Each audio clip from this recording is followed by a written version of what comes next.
जय कृपाल संत बलजीत पिता करो सबकी संभाल। गुरु गुरु ब्रह्मा गुरुर्विष्णु गुरुर्देवो महेश्वराय गुरुर्साक्षात् परब्रह्म तस्मै श्री गुरुवे नमः। तस्मै श्री गुरुवे नमः। अखण्डमण्डलाकारं व्याप्तं येन चराचरं तत्पदं दर्शितं येन तस्मै श्री गुरुवे नमः। तस्मै श्री गुरुवे नमः। प्रथमे गुरु जी को वंदना द्वितीय आदि गणेश तृतीय सिमरू मां शारदा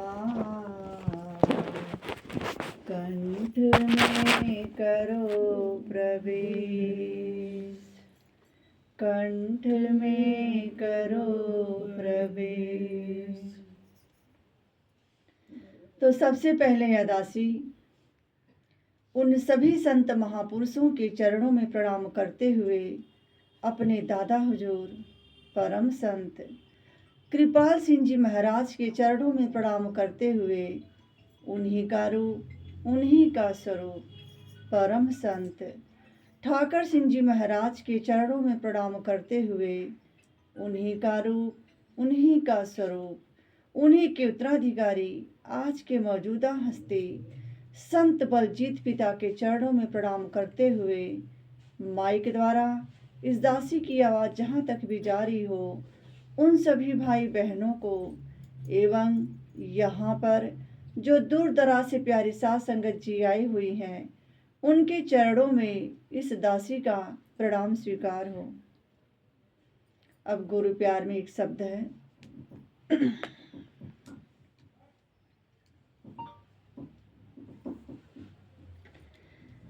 तेरा गुरु जी करेंगे बेड़ा पार उदासी मन काहे को करे। तेरा गुरु जी करेंगे बेड़ा पार उदासी मन काहे को करे। नैया तेरी गुरु हवाले गुरु लहरों से आप उबारे। नैया तेरी गुरु हवाले गुरु लहरों से आप उबारे। गुरु आप ही उठाए तेरा भार उदासी मन काहे को करे। गुरु आप ही उठाए तेरा भार उदासी मन काहे को करे। तेरा गुरु जी करेंगे बेड़ा पार उदासी मन काहे को करे। काबू में मझधार उसी के हाथों में पतवार उसी के। काबू में मझधार उसी के हाथों में पतवार उसी के। तेरी जीत रहे चाहे हार उदासी मन काहे को करे। तेरी जीत रहे चाहे हार उदासी मन काहे को करे। तेरा गुरु जी करेंगे बेड़ा पार उदासी मन काहे को करे। सहज किनारा मिल जाएगा परम सहारा मिल जाएगा। सहज किनारा मिल जाएगा परम सहारा मिल जाएगा। डोरी सौंप के तू देख एक बार, उदासी मन काहे को करे। डोरी सौंप के तू देख एक बार, उदासी मन काहे को करे। तेरा गुरु जी करेंगे बेड़ा पार, उदासी मन काहे को करे। तू निर्दोष तुझे क्या डर है, पग पग पर साथी गुरुवर है। तू निर्दोष तुझे क्या डर है, पग पग पर साथी गुरुवर है। जरा प्रेम से तू कर ले पुकार, उदासी मन काहे को डरे। जरा प्रेम से तू कर ले पुकार, उदासी मन काहे को डरे। तेरा गुरु जी करेंगे बेड़ा पार, उदासी मन काहे को डरे। उदासी मन काहे को डरे। जय ठाकर, जय कृपाल, संत बलजीत पिता, करो सबकी संभाल।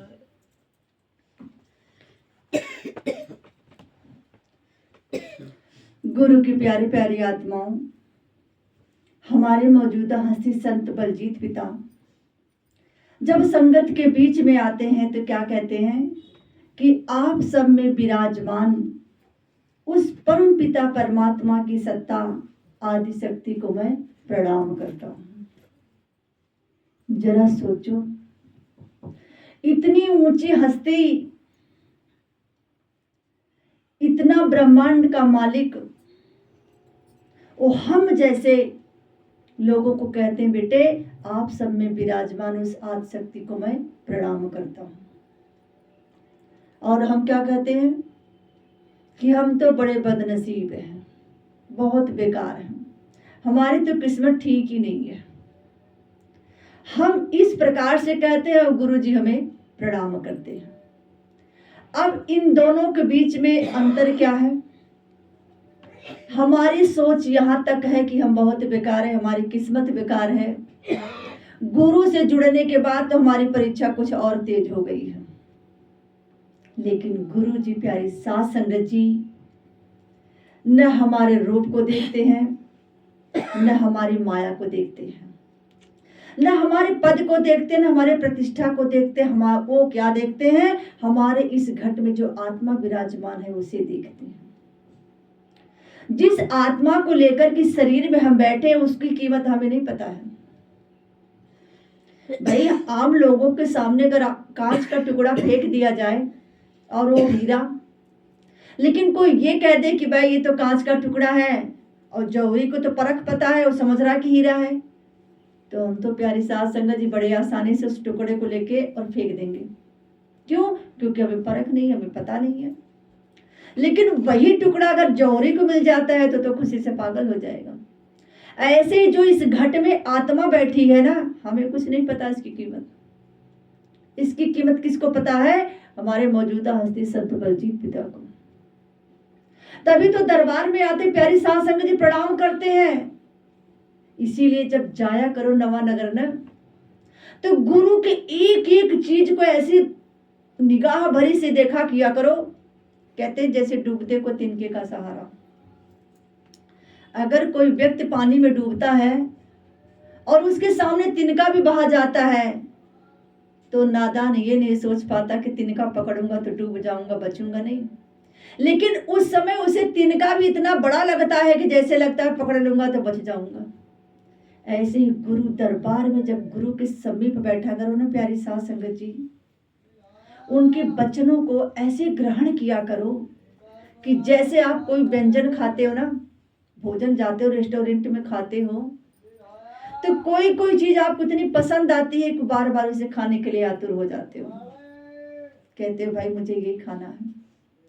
ऐसे ही अगर गुरु के एक भी वचन अपने जीवन में धारण कर लिया तो प्यारी साध संगत जी 50 साल 30 साल 20 साल नामदान लिए हो गया हमें।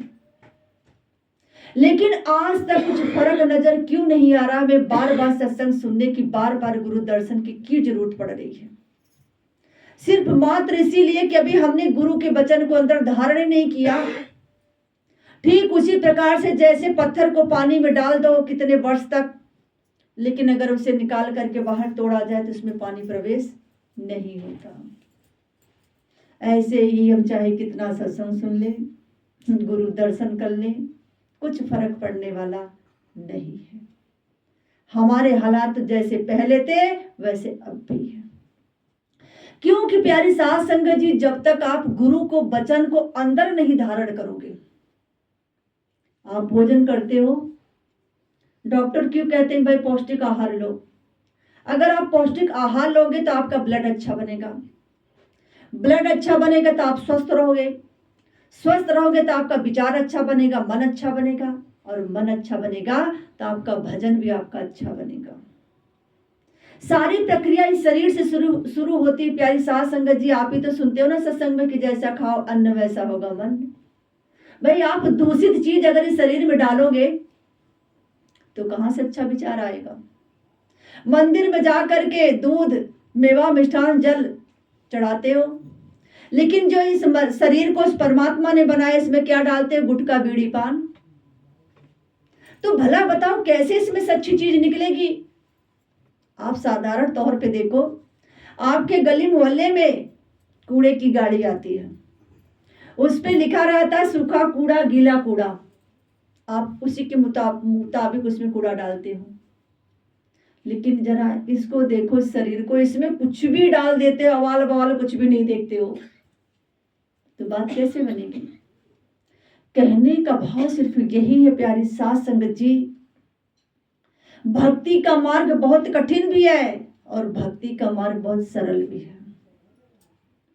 जिसने परमात्मा के सदगुरु के शरण में चले गए, अगर एक भी वचन को धारण कर लिया, उनकी बात बन गई। उदाहरण के तौर पे समझने की कृपालता करना। भाई अंगुल मार के जीवन में जैसे ही तथागत आए, सिर्फ एक ही शब्द कहा कि भाई जो इतने पाप कमा रहे हो, जो लोगों को मार मार के उंगलियों की माला पहन रखे हो, सारे कर्म का भुगतान करना पड़ेगा। बात समझ में नहीं आई। लेकिन जब बात समझ में आई तो प्यारी साध संगत जी उस रास्ते पे चल पड़े जिस रास्ते पे तथागत ने चलने के लिए कहा। रत्नाकर डाकू के जीवन, प्यारी साध संगत जी, जैसे ही प्रभु का आगमन हुआ, कहते वो उनका भी जीवन बदल गया। सेबरी को कहा उनके गुरु ने, मतन ऋषि ने, कि सेबरी तू चिंता मत कर, तेरे घर राम आएंगे। प्यारी साध संगत जी, ताउम्र सेबरी ने बिता दिया। क्या संसार ने ताना नहीं मारा? क्या लोगों ने नहीं कहा?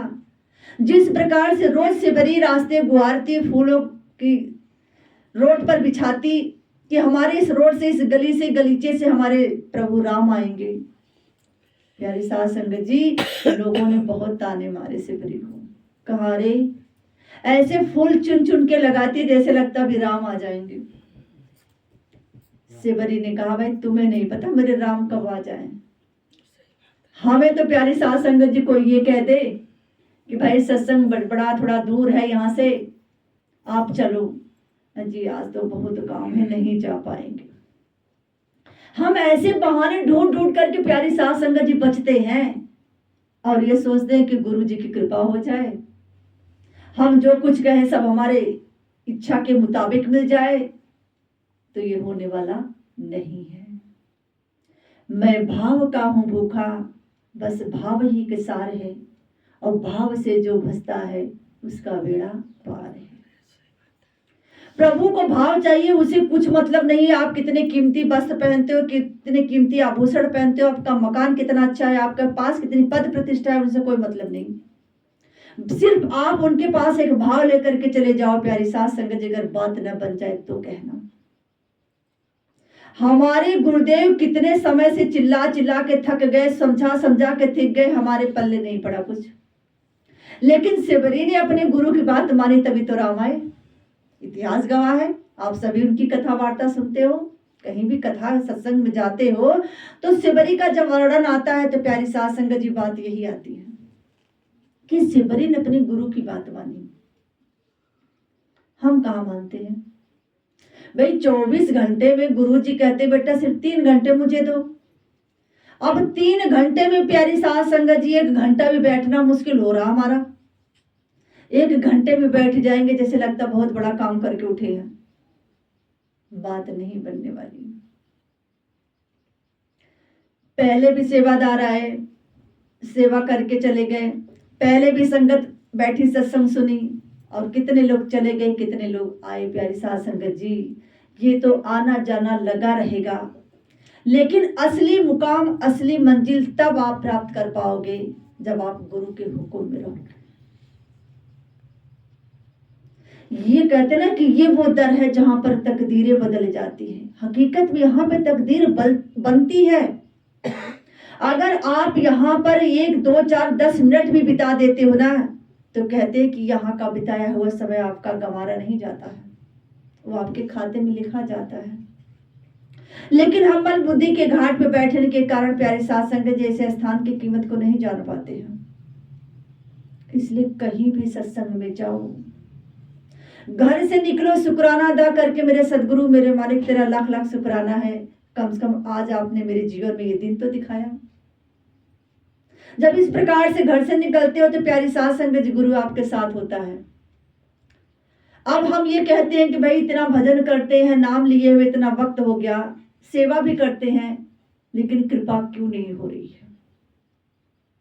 लाजमी सी बात है कि सबसे ज्यादा दुखी वो है जो नाम वाले हैं, जो गुरु से जुड़े प्यारे साथ संगत जी, वो सबसे ज्यादा दुखी हैं। और हमारे अपने यारे प्यारे हमसे कह के चले जाते हैं, बहन जी भजन इतना करती हो, आपके गुरु पूरे हैं, तो आप इतना परेशान क्यों हो? हमसे पूछते हैं आप इतना परेशान क्यों हो? तो प्यारी सास संगत जी, बाल्टी है, अगर बाल्टी में छेद है, आप कितना भी पानी भरो, पानी उसमें रुकेगा नहीं। ऐसे ही हम स्वयं से प्रश्न करें कि हमारे साथ ऐसा क्यों हो रहा है, तो 2 ही कारण है। भक्ति हमसे, हमारे पास से दूर क्यों हो रही, हमारे पास जो हम एकत्रित करते हैं हमसे लुट क्यों जा रहा है, छीन क्यों जा रहा है, कारण क्या है, कमी क्या है? भक्ति मार्ग में 2 चीज सबसे ज्यादा प्यारी साथ संगत जी इंपॉर्टेंट है। अगर आप अपने बैंक में कुछ पैसा जमा करना चाहते हो तो 2 बात का ध्यान रखना। एक तो प्यारी साथ संगत जी झूठ नहीं बोलना है, और दूसरा निंदा नहीं करना है। और अगर ये 2 चीज आप अपने जीवन में अपना ली तो गारंटी के साथ आपके बैंक में कोई हाथ भी नहीं लगा सकता, मैनेजर भी खाते को देख नहीं सकता, खोल नहीं सकता। संसार में तो ऐसा होता है, आप टाइम से लेन देन ना करो तो खाता सील कर दिया जाता, केवाईसी करवानी पड़ती है। लेकिन यहाँ तो उस खाते की बात हो रही, यहाँ तो कोई छू ही नहीं सकता। सिर्फ 2 बात अपना लो, एक झूठ मत बोलो, एक निंदा मत करो। लेकिन ये दोनों तो प्यारी साथ संगत जब सिर्फ 1 घंटे का सत्संग हो रहा है, इसके बाद देखना यहां से निकलने भर की देरी है, ये दोनों चीज रास्ते से शुरू हो जाएगी। और जो 1 घंटे यहाँ पे पाया ना, अभी यहीं से बाल्टी में छेद होगा, यहीं सब रास्ते में बांट करके घर पहुंचेंगे। और फिर क्या कहते हैं कि गुरु जी तो सुनते ही नहीं हमारी। रिश्तेदार कहेंगे अरे बहन इतना भजन करती, जब फोन करो भजन में बैठी रहती हो। और मन खड़ा रहता है ना, कहते ना फोन पे ही 2-4 बातें हो जाती इधर उधर की। तो प्यारी साथ संगत जी, खूब भजन कर लो, खूब सेवा कर लो, कुछ लाभ होने वाला नहीं है। हमारे मौजूदा हस्ती खुद इस बात को कहे थे कि बेटे तुमसे अच्छे तो वो है जिन्होंने नामदान भी नहीं लिया, गुरु भी नहीं बनाए, गुरु के बारे में भी नहीं जानते, लेकिन वो सच बोलते हैं, सच के रास्ते पे चलते हैं, परमार्थ का काम करते हैं, तो वो तो तुमसे अच्छे हैं। और तुम ये सोच रहे हो कि मैंने गुरु बना लिया, नामदान ले लिया, तो गुरु हमारे सुनेंगे, हमारे सब काम करेंगे। तो बेटे ये मत सोचो, गुरु पक्षपात नहीं करता, गुरु सबके साथ है। वो झूठ नहीं बोले, सच के रास्ते पे चले, तुम्हें छोड़ दूं और तुमने गुरु बना लिया तो तुम्हारा साथ दूं, गुरु ऐसा कभी नहीं करेगा। गुरु उसी के साथ होगा जो सच का साथ देगा। तो प्यारी साथ संगत जी, समय बड़ा बलवान है, किसी का इंतजार नहीं करता, वो तो अपने हिसाब से चलता रहता है। लेकिन आपने सुना होगा कि राम से बड़ा राम का नाम। राम की कोई बड़ाई नहीं थी, राम में कोई ताकत नहीं थी, लेकिन राम के नाम में ताकत थी। और सबने प्रत्यक्ष उदाहरण देखा नल नील का, कि नल जब एक पत्थर उठाते थे तो उस पर रा लिखते थे, और नील प्यारी साथ संगत जी एक पत्थर पे मैं लिखते थे। लेकिन जैसे दोनों पत्थर फेंकते थे पानी में, दोनों जुड़ करके क्या हो जाते थे? राम। तो जरा सोचो, राम के नाम में कितनी बड़ाई थी। तभी तो संतों ने इस दोहे की बड़ाई की है कि कलयुग केवल नाम आधारा, और सिमर सिमर नर उतर ही पारा। भाई, इस कलयुग में कोई दूसरा उपाय नहीं है कि आप कोई दूसरा उपाय अपना लो और संसार के भवसागर से पार हो जाओगे। नहीं भाई, इस कलयुग में केवल नाम, राम नाम का ही एक आधार है, जिसको आप जप करके, सिमर करके, भज करके इस संसार के भवसागर से पार हो सकते हो। हमसे अच्छा तो केवट निकला भाई। केवट कितना चतुर चालाक निकला। प्रभु से क्या बोला? मैं नदी नाल का केवट हूँ, तुम भव सागर के मालिक हो। मैं यहाँ वहाँ पार लगाता हूँ, तुम वहाँ वहाँ पार लगा देना।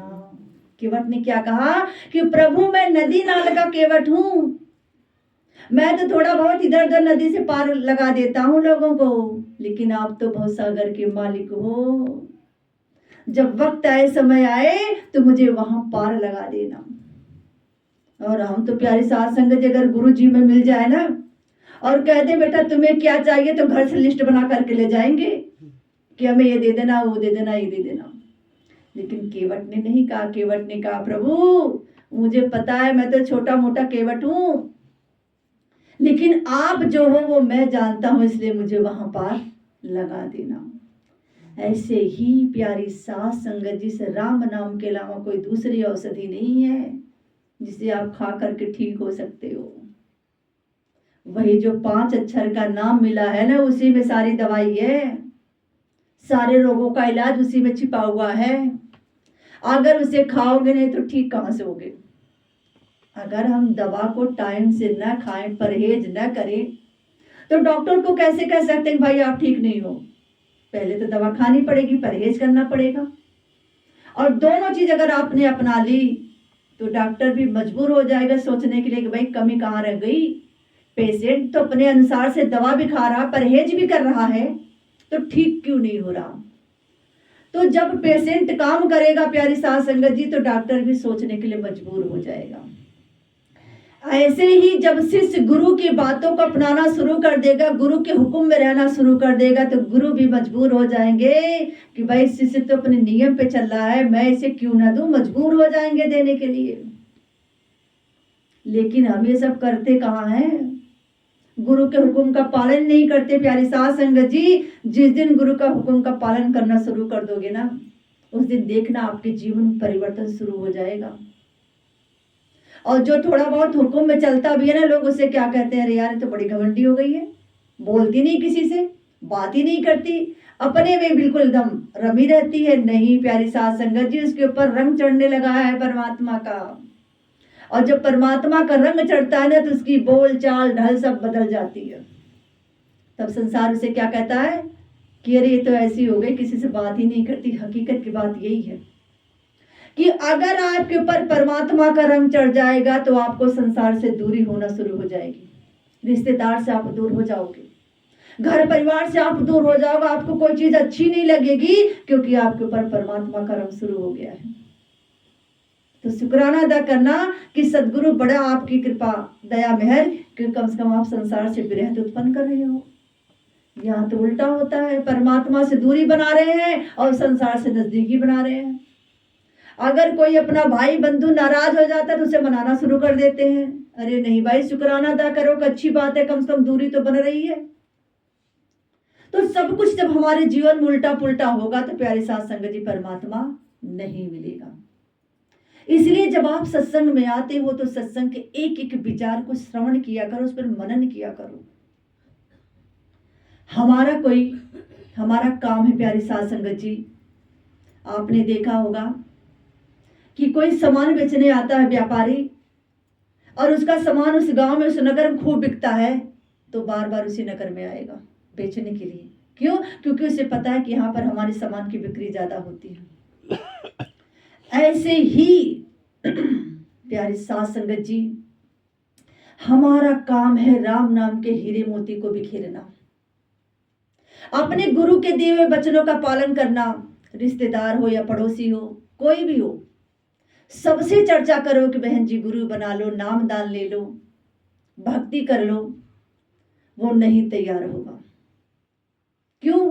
क्योंकि हमारे लक्षण ऐसे हैं, हमारे लक्षण को देख करके नहीं तैयार होगा। चलो एक साइड करो उसे, कह दो बहन जी भक्ति कर लो। अरे बहन जी भक्ति तो करते, कोई बात नहीं बहन जी राम नाम का ही लिख लिया करो। अब उसे उपाय कैसे बताना है? जो परमात्मा से दूर हो रहे हैं उन्हें ये उपाय बताओ प्यारी साथ संगत जी। क्योंकि गुरु साहिबान भी तो ये कहते हैं बेटा भक्ति करो, भक्ति में एक लेवल ऐसा आएगा कि आप गुरु बनाने के लिए मजबूर हो जाओगे। तो प्यारी साथ संगत जी, अगर आपने नहीं देखा होगा तब ध्यान देना। आप किसी बर्तन वाले के दुकान पे जाना या सुनार के दुकान पे जाना तो आपने देखा कि उनके पास एक डायरी होती है और उस डायरी पे जो ऊपर का जो गत्ता लगा रहता है ना, वो कागज का नहीं होता, वो होता है कपड़े का लाल रंग का, और उस पर सिलाई की होती है व्हाइट रंग के धागे से। अब ध्यान देना कभी जाना, और उसमें जितने भी कागज होंगे ना सारे प्लेन होंगे। जानते हो हमसे तुम तेज तो महाजन वो सेठ निकले, उन्हें पता है कि ऐसी डायरी रखने से हमारे दुकान में शुभ होता है, बरकत होती है, इस शुभ के लक्षण होते हैं। इसलिए जितने भी सेठ साहूकार महाजन होंगे इस प्रकार की डायरी अपने दुकान में रखते हैं। तो आपको जो भक्त गुरु से नहीं जुड़ते हैं, नाम दान से डरते हैं, उन्हें ये उपाय बताओ कि वो डायरी अपने घर में लाओ बिल्कुल प्लेन, और उस पर प्यारी साथ संगत जी राम राम का नाम 108 बार रोज लिखो। और कैसे लिखना है? रेड पेन से। रेड पेन से अगर 108 बार आप रोज नाम लिखते हो तो कहते हैं कि जो मन है ना पवित्र होने लगता है राम के नाम से लिखने से। लाल देह लाली लसे अरुधर लाल लंगूर, वज्र देह दानव दलन, जय जय जय कपीसूर। कहते हैं कि जब भक्त राम के नाम का उच्चारण लिखता है तो प्यारी साथ संगत जी बजरंगबली पहरे पे बैठ जाते हैं।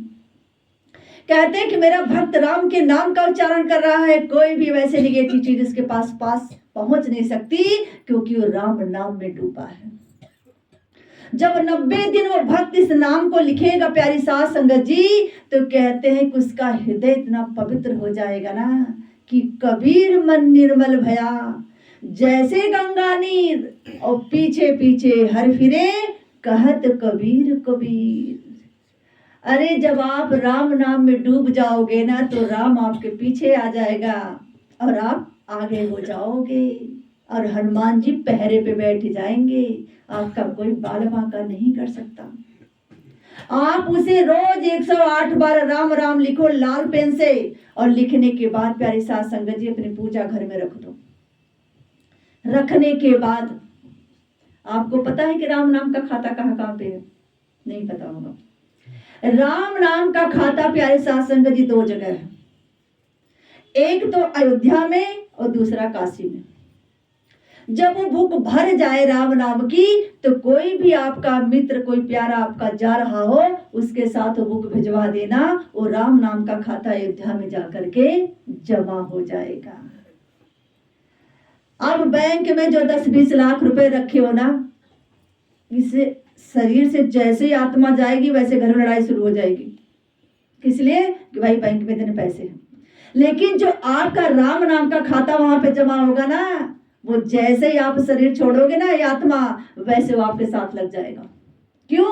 क्योंकि आपने राम के लिए इतना समय रोज निकाला था, राम के नाम को लिखा था, उतना समय आपने प्रभु को याद किया था, तो वो आपके काम आएगा। क्योंकि प्यारी साथ संगत जी, हम गुरु से जुड़ गए हैं, हमें पता है गुरु की महिमा क्या होती है, गुरु की कृपा क्या होती है, नाम दान लेने से हमारे जीवन में परिवर्तन क्या होता है। लेकिन जरा उनके बारे में भी सोचो, जो गुरु से भी नहीं जुड़े हैं, राम नाम की कीमत को नहीं जानते हैं, भजन सिमरन भी नहीं करते हैं, तो उनका क्या होगा। औरों के कल्याण में रहता जिसका ध्यान, उनका अपने आप ही हो जाता कल्याण। हम अपने कल्याण के बारे में सोचते हैं, लेकिन उनके बारे में भी सोचना हमारा फर्ज बनता है। हमें सोचना भी चाहिए कि भाई ये मनुष्य जीवन 84 लाख योनि के बाद मिला है, और इस योनि को तुम ऐसे यूं ही संसार में गवा दे रहे सिर्फ माया के लिए। नहीं भाई, कुछ राम नाम के धन को भी इकट्ठा कर लो, जिसे साथ लेकर के जाओगी। तो प्यारी साथ संगत जी, फरीद साहब की भी घटना आपने सुना होगा कि जब फरीद साहब अपने फरियादी लेकर के जगह जगह प्रचार प्रसार में गए, तो ऐसे गांव में पहुंचे जहां के लोग बड़ा निकृष्ट थे, वो कुछ मानते नहीं थे। उन्होंने जब देखा फरीद साहब को, तो समझ गए कि भाई इसके शिष्य ने 10वां हिस्सा निकाल करके इसे दिया होगा, चलो इसे लूट पाट करके छीन लेते हैं। प्यारी साथ संगत जी, जैसे ही वहां के लोग आए फरीद साहब के पास, उनसे छीनने लगे, मारपीट करने लगे। जो पीछे शिष्य खड़े थे बचाने के लिए आए, फरीद साहब ने मना कर दिया, नहीं भाई किसी को भी नहीं आना, ये जो कर रहे हैं करने दो। जब वो मार करके चले गए ना प्यारी साथ संगत जी, तब फरीद साहब रोने लगे। जब फरीद साहब रोने लगे तो शिष्यों ने कहा, वाह, जब वो मार रहे थे, जब हम आपको बचाने आ रहे थे, तब तो आपने मना कर दिया, अब जो मार करके पीट करके आपको चले गए तो रोना शुरू कर दिए। जानते प्यारी साथ संगत जी फरीद साहब ने क्या कहा? फरीद साहब ने कहा, अरे मैं इसलिए नहीं रो रहा हूं कि उन्होंने मुझे मारा, मुझे दुख हुआ, मुझे परेशानी हुई नहीं, अरे मैं तो इसलिए रो रहा हूं कि हे प्रभु, ये अल्लाह तू इनसे इतना दूर क्यों है, इनके ऊपर रहम क्यों नहीं करता है, अपने आप से इनको इतना दूर क्यों रखा है। मेरे सदगुरु, मेरे मालिक, मेरे अल्लाह, मेरे परवरदिगार, इनके ऊपर भी रहम कर, इनके अंदर भी वो नेक बख्श कि ताकि इनको भी परमात्मा की खबर हो कि परमात्मा सब देख रहा है। प्यारी साथ संगत जी, वो मार करके चले तो गए, लेकिन कहते हैं कि रात गुजरनी बड़ी मुश्किल हो गई। सुबह आए, फरीद साहब के चरणों में गिर गए, कहने लगे, आप कैसे इंसान हो, मैंने इतने को मारा पीटा, लेकिन हमें कभी कोई बेचैनी, कोई परेशानी नहीं हुई। जब से हम आपको मार करके पीट करके गए हैं, तब से हमें एक भी पल चैन से नहीं रह पाए हैं। प्यारी साथ संगत जी, फरीद साहब ने अल्लाह का शुक्राना अदा किया कि कम से कम इनके ऊपर कृपा तो की, ये आए तो सही। हम तो प्यारी साथ संगत जी सिर्फ अपने भले के बारे में सोचते हैं। नहीं प्यारी साथ संगत जी, हम तो जैसे हैं तैसे हैं, कोई बात नहीं, लेकिन हमेशा उनके बारे में सोचा करो कि जो प्यारी साथ संगत जी खाली वक्त में ताश में पड़े रहते हैं, पीने खाने में पड़े रहते हैं। प्यारी साथ संगत, जरा सोचो उनका क्या होगा। हम उनसे दूरी बना करके चलते हैं कि नहीं अच्छे आदमी नहीं है। नहीं प्यारी साथ संगत जी, उनके साथ प्यार से बैठो, प्यार से बोलो, उनको भी थोड़ा ऐसी कोशिश करो, प्रयास करो कि ये भी अपने 84 की योनि से कट जाए, बच जाए, नहीं फिर कीड़े मकोड़े बन जाएंगे। हमारा फर्ज है, काम है समझाना, क्योंकि प्यारी साथ संगत जी हमारे बस की कुछ बात नहीं है। हम यहाँ तक कि सत्संग में आने के भी काबिल नहीं, तो हमारे सतगुरु का लाख लाख शुक्राना कि जो हम सबसे सब कुछ करा लेता है। हमारी कमियों को प्यारी साथ संगत जी हमें खुद नहीं पता है, लेकिन सदगुरु को सब कुछ पता है, उसके बावजूद भी हमें अपनाया है। हमारा फर्ज बनता है कि अगर ऐसा कोई है तो उसे प्रयास करो, कोशिश करो, उसे भी परमार्थ से जोड़ो, जब जाकर के कहीं बात बन पाएगी। सही प्यारी साथ संगत जी, नहीं तो बात बनने वाली नहीं है। हम क्या कहते हैं कि भाई बहुत कोशिश करते हैं, प्रयास करते हैं, आज सोचते हैं मन बना कर के भाई आज 3 घंटे 4 घंटे भजन करेंगे, लेकिन क्या करें, घर में इतना कलेश रहता है, इतना कलह रहता है कि भजन कर ही नहीं पाते। ये हमारे मन के अपने भाव हैं। तो प्यारी साध संगत जी, ये जो सार है सिर्फ एक समझाने के लिए है, ये जो हम बहाने ढूंढते हैं सिर्फ समझाने के लिए है, ये किसी गुरु, किसी महात्मा, किसी साखी से नहीं है, सिर्फ समझने की कृपालता करना। कि एक व्यक्ति था, घर से बड़ा परेशान हो गया, घर में घुसते रोज लड़ाई झगड़े शुरू। उसने मन क्या बनाया कि आज कुछ भी हो जाए प्राण को त्याग करके ही छोड़ूंगा, रोज रोज की लड़ाई से दूर। गया, पटरी पे लेट गया, पीछे से ट्रेन आ रही है। अब इसमें सवाल क्या उठता है प्यारी साध संगत जी, कि चाहे कोई अच्छा हो चाहे कोई बेकार हो, चाहे कोई क्रोधी हो चाहे कोई अपराधी हो, चाहे किसी भी तरह का व्यक्ति हो, लेकिन हर एक के अंदर एक पहली बार एक आत्मा की आवाज आती है। आप कोई भी गलत काम करने जाते हो, सबसे पहले एक बार आत्मा से जरूर आवाज आएगी कि काम गलत है, मत कर। आप चाहे उस चीज को सुनो या ना सुनो, आप इस चीज को आजमा करके देख लेना कि गलत काम करते हो तो सबसे पहले आत्मा की आवाज आती है, इस काम को मत करो। प्यारी साध संगत जी, जब वो पटरी पे गया, लेट गया मरने के लिए, तो कहते हैं जब पीछे से ट्रेन आई तो आत्मा की आवाज क्या आई कि उतर जा उतर जा उतर जा। वो उतर गया। जब उतर गया तो कहने लगा, वाह प्रभु वाह, घर में जीने नहीं देता और मरने आता हूं तो मरने नहीं देता। ठीक है, तो बस में चढ़ूंगा और जब बस चलने लगेगी तो खिड़की से कूद जाऊंगा। बस में चढ़ा, जैसे खिड़की खोली कूदने के लिए चला प्यारी साध संगत जी, वैसे कि यात्री सामने से हाथ दिया, बस वाले ने रोक लिया। फिर अंदर से आवाज आई कि उतर जा उतर जा उतर जा।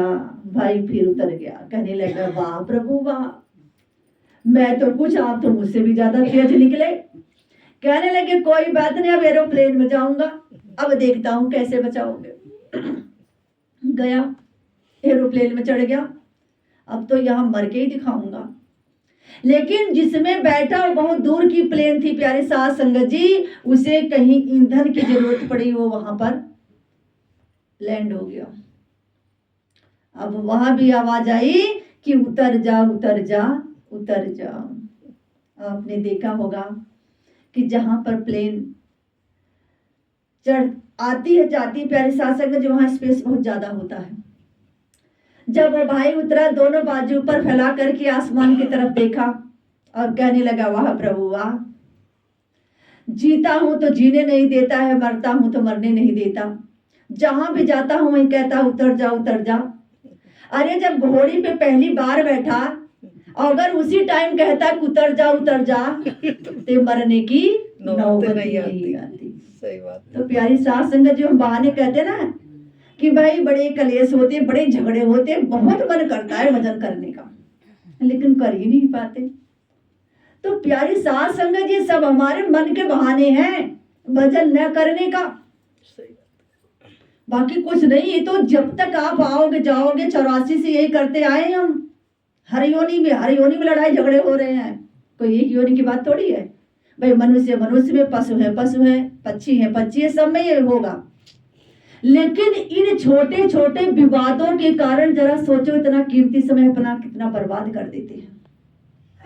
कहते हैं भाई आज मन ठीक नहीं, भजन नहीं करेंगे, आज सत्संग में नहीं जाएंगे, आज सेवा में नहीं जाएंगे क्योंकि घर में लड़ाई हो गई।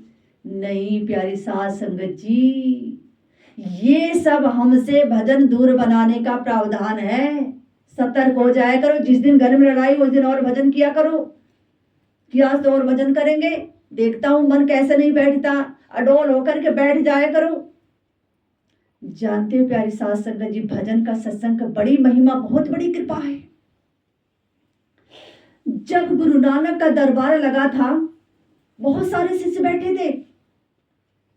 काल आया, कहने लगा, इन शिष्यों को कह दो हीरे मोती जवाहरात रिद्धि सिद्धि में सब कुछ देने के लिए तैयार हूं, बस इनसे कह दो नाम का जप न करें, सेवा ना आए, सत्संग ना सुने। नानक ने कहा, भाई ये तो मेरी बात मानेंगे नहीं, तुम ही कह दो। कहने लगे भाई शिष्यों से। शिष्यों ने कहा, वाह भाई वाह, खुद तो फटी चादर ओढ़ करके बैठा है, मुझे हीरे मोती जवाहरात दे रहा है। जानती हो काल ने क्या कहा? काल ने कहा, भाई ये जो चादर मैंने ओढ़ रखी है ना, ये आलस्य नाम की चादर है।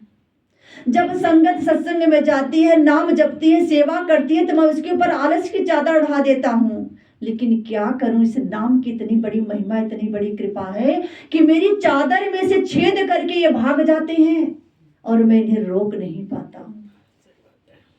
प्यारी साथ संगत जी, आपने देखा होगा कि सबसे अच्छी नींद 3 बजे आती है।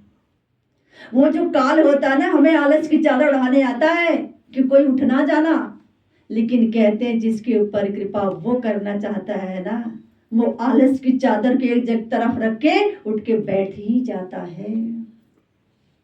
वो चाल तो पूरी चलता है, लेकिन उसकी चाल कामयाब नहीं हो पाती, क्योंकि आप लगातार गुरु से जुड़े हुए हो, भजन में हो, सिमरन में हो, सेवा में हो, तो आपका कोई बाल बाका नहीं कर सकता, काल भी दूर हो जाता है। इसलिए बहुत सौभाग्यशाली हो, बड़े नसीब वाले हो प्यारी साध संगत जी। आप ही ने तो सुना होगा ना कि ध्यान मूलम गुरु मूर्ति, पूजा मूलम गुरु पदम, मंत्र मूलम गुरुर्वाक्यम, मोक्ष मूलम गुरु कृपा। मंत्र मूलम गुरुर्वाक्यम, जो गुरु के मुख से वचन निकलते हैं ना, वो समझ लेना कि मंत्र में परिवर्तित हो जाता है। लेकिन उस साधक के लिए, उस शिष्य के लिए कि जो गुरु को ही अपना सब कुछ हाजिर नाजिर मान करके काम करते हैं, उनके लिए नहीं प्यारी साध संगत जी, कि जो ये सोचते हैं कि भाई कोई बात नहीं, आज नहीं हुआ तो कल कर लेंगे। आप गुरु के वचन को मान करके देखो, आपके पास प्रत्यक्ष उदाहरण है। अंगद देव के जमाने की बात है प्यारी साध संगत जी, सेवादार सेवा कर रहे थे। कहते कैसी सेवा करते थे, जब उनकी सेवा परवान चढ़ने लगती थी तो गुरु अपने तरफ से उन्हें कक्ष देते थे विश्राम करने के लिए।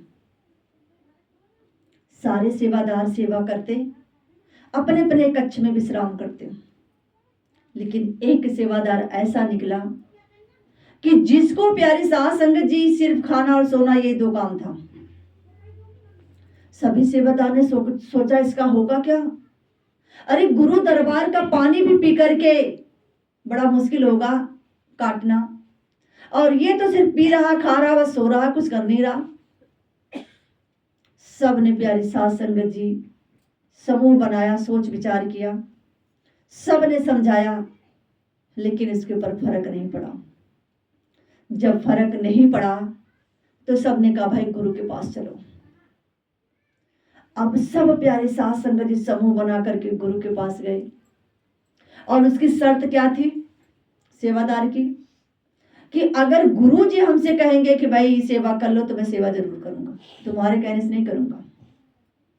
प्यारी साध संगत जी सारे सेवादार गुरु के पास गए, अंगद देव के पास। कहने लगे गुरुदेव उसका होगा क्या, सिर्फ खाता है सोता है, इतने कर्म कमा करके कैसे जाएगा, कैसे कटेगा?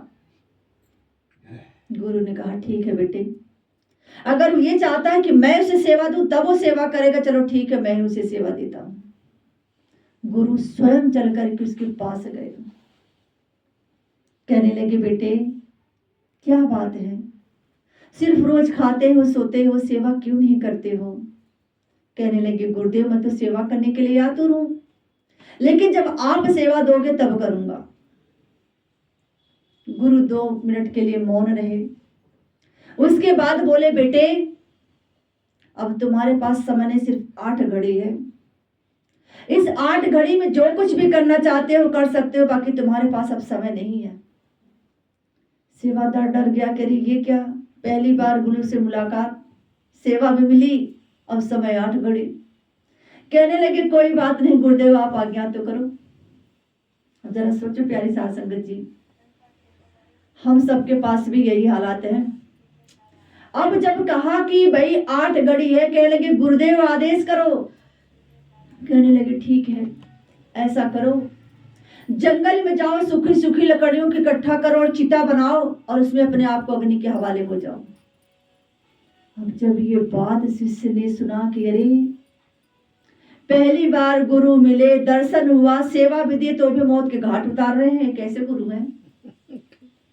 अब चूंकि वचन भी दे चुका है कि सेवा करूंगा, अनमने मन से प्यारी साध संगत जी जाता है, वनों में लकड़ियों को इकट्ठा करता है, चिता बनाता है और सोच विचार में बैठ जाता है, करूं तो क्या करूं। इतने में प्यारी साध संगत जी एक चोर आता है राजा के यहाँ से चोरी करके, और उसके पास इतने हीरे मोती जवाहरात रहते हैं, लेकिन जब वो देखता है वो भाई बड़े सोच विचार में बैठा है, तो चोर पूछता है भाई कोई मर गया क्या आपका। कहने लगे नहीं भाई मरा तो नहीं, लेकिन मरने वाला है। कहने लगे भाई कैसी बात कर रहा। कहने लगे भाई ऐसी सी बात है, गुरु के पास गया, पहली बार सेवा मिली और सेवा में पहली बार ही मृत्यु दंड मिल गया। जानते प्यारे साध संगत उस चोर ने क्या कहा। चोर ने कहा भाई मेरे पास जितने हीरे मोती जवाहरात मैंने लूटा है ना, सब ले ले, लेकिन जो वचन तुझे तेरे गुरु ने दिया है वही वचन गुरु को हाजिर नाजिर मान करके मुझे दे दे। अब सेवादार सोचने लगा पागल तो नहीं है, इसके पास इतनी माया, ये चाहे तो बड़े आराम से जिंदगी काट सकता है, लेकिन कह रहा है कि मरने के लिए तैयार है, मुझे देने के लिए तैयार है। इतनी माया, इतनी तो माया गुरु ने भी कभी नहीं दी। जिसके पास इतनी दिन रहा उन्होंने भी इतनी सुख सुविधा नहीं दी जितना चोर दे रहा। कहने लगे भाई बहुत अच्छी बात है। कहा कि बहुत अच्छी बात है। अब प्यारी साध संगत जी उस सेवादार ने जानते हुए क्या कहा चोर से कि भाई गुरु को हाजिर नाजिर मान करके जो शब्द गुरु ने हमें दिया था वही शब्द मैं तुम्हें देता हूं, तुम ले लो शब्द को। चोर बड़ा खुश हुआ और वो शब्द ले लिया, जितने भी हीरे मोती जवाहरात थे वो सब उस सेवादार को दे दिया। सेवादार जैसे धन दौलत माया हीरे मोती लेकर के चला प्यारी साध संगत जी, वो तो उधर चला और इधर चोर अग्नि के हवाले हो गया। और जैसे सेवादार चला कुछ दूर पहुंचा कि पीछे से राजा के सैनिक आ रहे थे। उन्होंने जब उस सेवादार को पकड़ा और देखा सारे खजाने राजा के खजाने थे, उसी वक्त प्यारे साध संगत जी उसे मौत के घाट उतार दिया। और चोर को अग्नि की एक लपक तक छू भी नहीं पाई थी और वो भागा भागा दौड़ा दौड़ा चिता में से निकला, गुरु के पास गया, गुरु के चरणों में गिर गया। गुरु भी उसे अंग से लगा लिए। तो कहने का भाव यह प्यारे साध संगत जी, मंत्र मूलम गुरु वाक्यम, कि गुरु के वचन में ही तो सारे मंत्र हैं, लेकिन ये उनके लिए है जो गुरु के वचन को मानते हैं। माना किसने? उस चोर ने, उस डाकू ने। उसे अग्नि छू नहीं पाई, लेकिन वो सब कुछ पाते हुए, सेवा करते हुए प्यारी साध संगत जी गुरु की कीमत नहीं समझ पाया, तभी तो मौत के घाट उतर गया। ठीक उसी प्रकार दुनिया क्या कहती है, संसार क्या कहता है, रिश्तेदार क्या कहते हैं, हमें फर्क नहीं पड़ना चाहिए प्यारी साध संगत जी, क्योंकि अकेले आए अकेले ही जाएंगे, कोई दूसरा हमारे साथ नहीं जाएगा। सिर्फ हमें इस बात का ध्यान रखना है कि गुरु जी हमें क्या समझाना चाह रहे हैं, क्या कहना चाह रहे हैं, किस रास्ते पे ले जाना चाह रहे हैं। अगर ये अपने जीवन में हम ये बातों को धारण कर लेते हैं, तभी तो शिष्य ने परमात्मा से कहा, प्रभु मुझे दो लोगों से बहुत डर लगता है। परमात्मा ने कहा, तू मेरा इतना प्यारा मित्र, मेरा शिष्य, और कहता मुझे दो लोगों से डर लगता है। कहने लगे हाँ। प्रभु ने कहा, बता दो दो लोग कौन से हैं।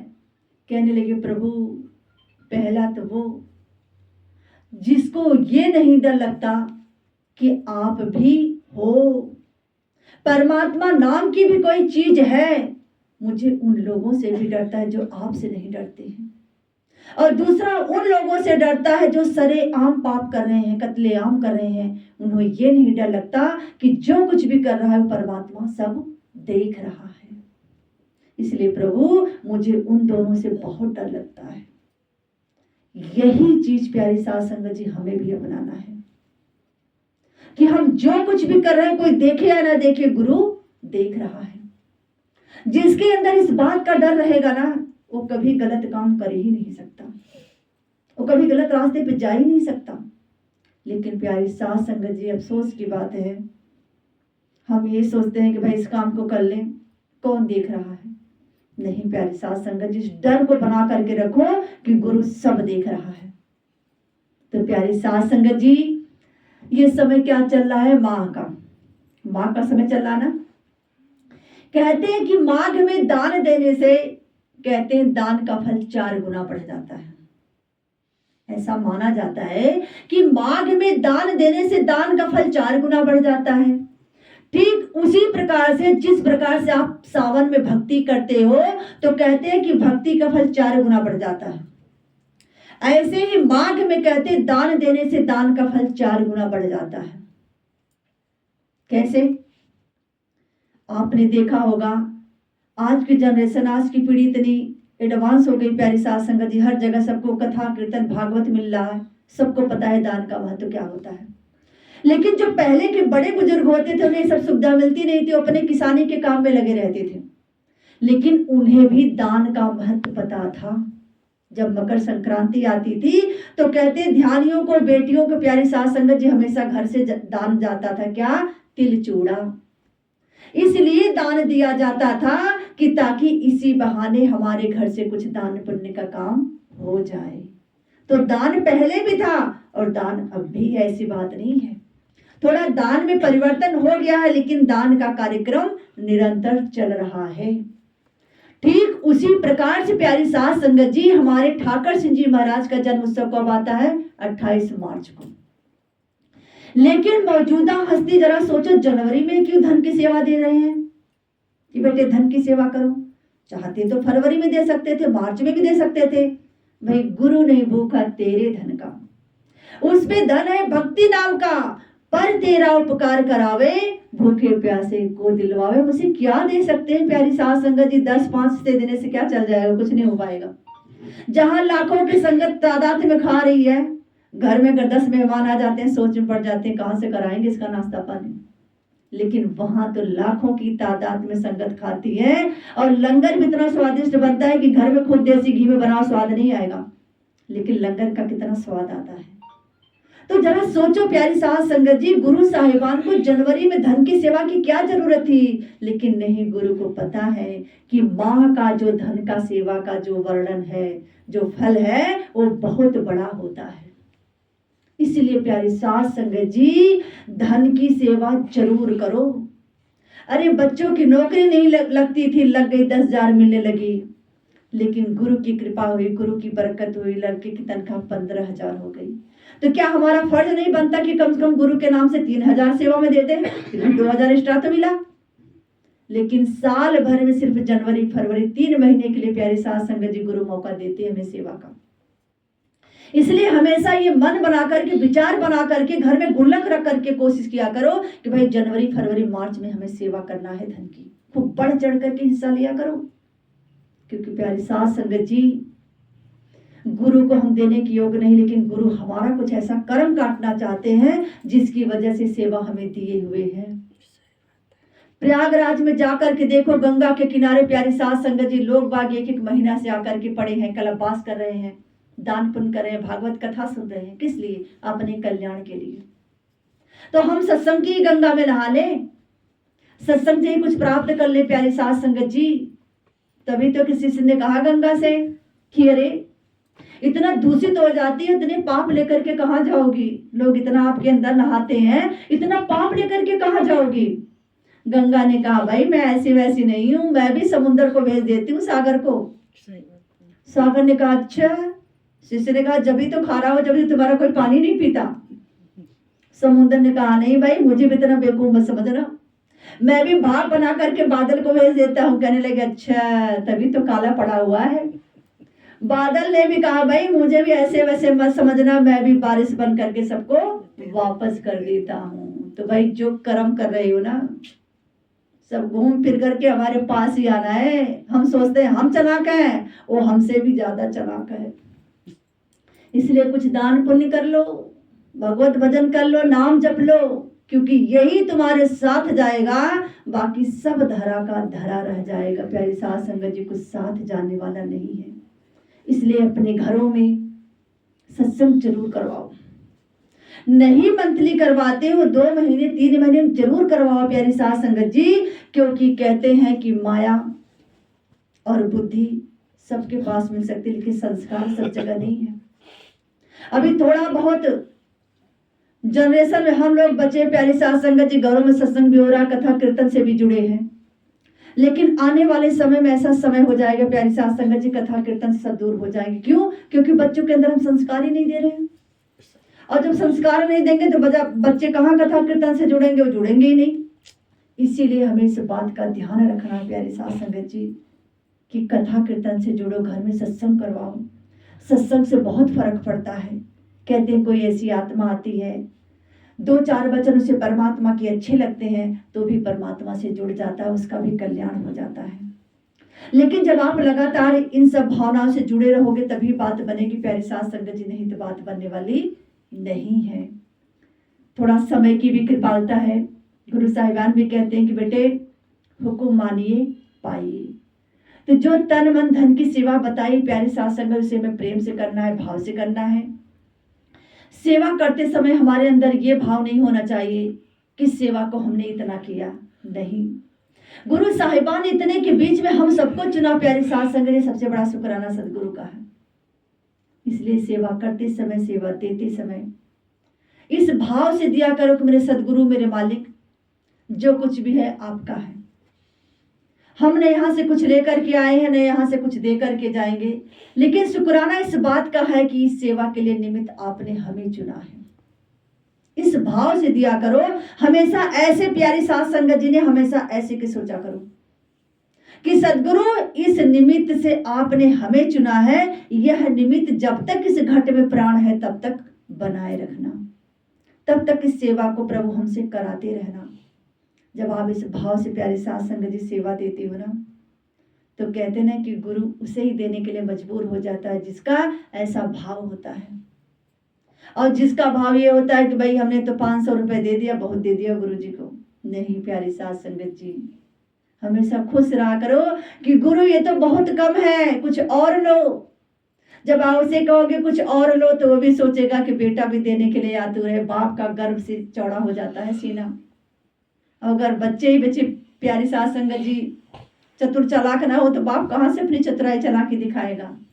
कहने का भाव सिर्फ यही है कि गुरु का जो मिशन है, प्यारी साथ संगत, इतना बड़ा प्रोग्राम पिंपलनेर में होगा, कितनी लाखों तादाद में संगत वहां आएगी, खाएगी। फिर इसके बाद नागपुर में होगा, इसके बाद लास्ट प्रोग्राम नवानगर में होगा। तो हमारी जरा जरा सी राशि प्यारी साथ संगत जी कहते हैं कि एक बूंद बूंद से घड़ा भर जाता है। ऐसी हमारी जरा जरा सी राशि प्यारी साथ संगत जी गुरु के कितने काम आ सकती है। वैसे फिलहाल तो हमारे उतने से कुछ नहीं होगा, लेकिन गुरु फिर भी इतने सारे लोगों की सेवा में प्यारी साथ संगत जी थोड़ी सी सेवा हमारे गुरु स्वीकार करता है, कि हमारे लिए बहुत सौभाग्य की बात है। तो प्यारी साथ संगत जी सेवा में बढ़ चढ़ करके भाग लीजिए। समय हो तो पिंपलनेर जाइए, नागपुर जाइए, नवानगर जाइए, ये अपने समय की बात है। और अगर समय ना मिले तो पिंपलनेर, नवानगर, नागपुर आपके घर में ही आ सकता है। राबिया जा रही थी प्यारी साथ संगत जी सौदागर के साथ, कहाँ? काबा। लेकिन हुआ क्या कि जब कुत्ता का बच्चा प्यास से तड़प रहा था तो कहते हैं कि सब लोग चले गए, लेकिन राबिया ने कहा भाई इसे पानी कैसे पिलाना है। वहां पे देखा कुछ भी व्यवस्था नहीं थी प्यारी साथ संगत जी। राबिया ने अपने सारे कपड़े उतारे और कहते हैं कि पानी में डुबा करके, कुएं में डुबा डुबा करके पानी से कपड़े को और ले आकर के निचोड़ निचोड़ करके कहते हैं कुत्ते के बच्चे को पानी पिलाया और खुद उसकी माँ को पिलाया। कहते हैं कि उसके पास कपड़े नहीं थे तन ढकने के लिए, उसने जमीन में गड्ढा खोदा और खोद करके उसमें छिप गई और मिट्टी से अपने तन को ढक लिया। जब उसके सारे साथ के लोग थे, जब काबा पहुंच गए तो वहां क्या देखते हैं, वहां तो काबा है ही नहीं। कहने लगे भाई ये काबा कहाँ गया? पता चला कि काबा वहां चल करके राबिया के पास आ गया। ठीक उसी प्रकार से प्यारे साथ संगत जी, ये आपका घर भी नवानगर बन सकता है, पिंपलनेर बन सकता है, नागपुर बन सकता है। सिर्फ आप एक एक भाव की जरूरत है। जिस दिन वो भाव प्रकट हो जाएगा ना, हाँ आप गुरु को घर में ही देख सकते हो, घर में ही बात कर सकते हो, लेकिन कहीं कहीं कमी कमजोरी के नाते अभी वो सब चीज हमारे साथ नहीं हो पा रही है। लेकिन कहते ना कि करत करत अभ्यास से जड़मत होत सुजान। अगर लगातार पत्थर पर रस्सी घिसी जाती है तो कहते उस पर भी निशान बन जाता है। ऐसे ही लगातार प्रयास में जुड़े रहो, कोशिश करते रहो, एक न एक दिन हमारी भी बात बन जाएगी। तो प्यारी साध संगत जी, इन्हीं सब वचनों के साथ अब यहीं पर सत्संग को विराम देते हैं।